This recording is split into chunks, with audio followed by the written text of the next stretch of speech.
আসসালামু আলাইকুম প্রিয় বন্ধুরা, আপনারা সকলে কেমন আছেন? আশা করি সকলেই ভালো আছেন। আমিও আলহামদুলিল্লাহ আল্লাহর রহমতে ভালোই আছি।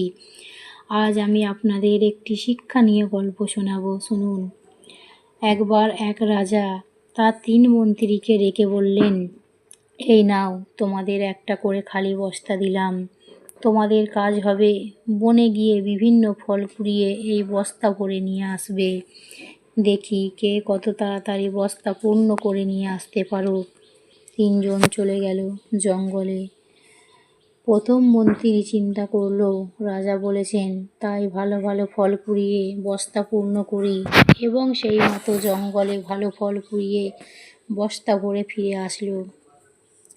দ্বিতীয় মন্ত্রী চিন্তা করল, রাজা তো সব ফল দেখবেন না, তাই হাবিজাবি পচা ফল দিয়ে সে নিচের দিক পূর্ণ করে উপরের দিক শুধু কিছু ভালো ফল দিয়ে বস্তা পূর্ণ করল এবং ফিরে আসলো।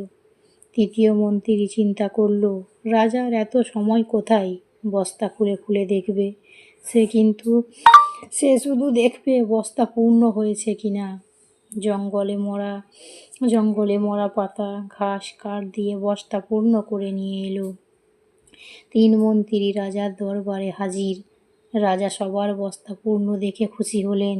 তিনি বস্তাগুলো খুলেও দেখলেন না। তৃতীয় মন্ত্রী নিজের বুদ্ধির কথা চিন্তা করে নিজেকে বেশ বুদ্ধিমান মনে করতে লাগলো। রাজা একটু সময় নিয়ে তার মন্দসে বসলেন এবং ঘোষণা করলেন, এই 3 মন্ত্রীকে তাদের বস্তাসহ 7 দিনের জন্য কারাগারে পাঠানো হোক এবং প্রত্যেককে 3টা আলাদা আলাদা কক্ষে রাখা হোক।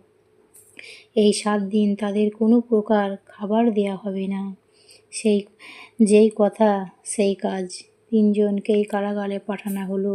এক মহামন্ত্রী এই 7 দিনে তার বস্তার ফলগুলো খেয়ে কাটিয়ে দিলেন। দ্বিতীয় মন্ত্রী তার যত ভালো ভালো ফল ছিল 2 দিন খেতে পারলো, বাকি দিন পচা ফল খেয়ে কাটানোর চেষ্টা করলো, কিন্তু তিনি অসুস্থ হয়ে পড়লেন। তৃতীয় মন্ত্রী বস্তায় কোনো ফল ছিল না, তাই তিনি না খেতে পেয়ে কারাগারেই মারা গেলেন। এই গল্পের শিক্ষণীয় বিষয় হলো,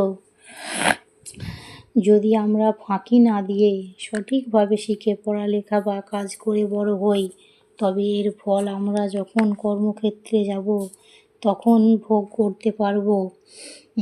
তা ভোগ করতে পারবো। শিক্ষণীয় গল্পটি ভালো লাগলে শেয়ার করে অন্যদেরকে নিজে শুনুন, অন্যদেরকে শোনাবার সুযোগ করে দিন। আলহামদুলিল্লাহ, আল্লাহ আমাদের সকলকে সঠিক বোঝার তৌফিক দান করুন। আমিন।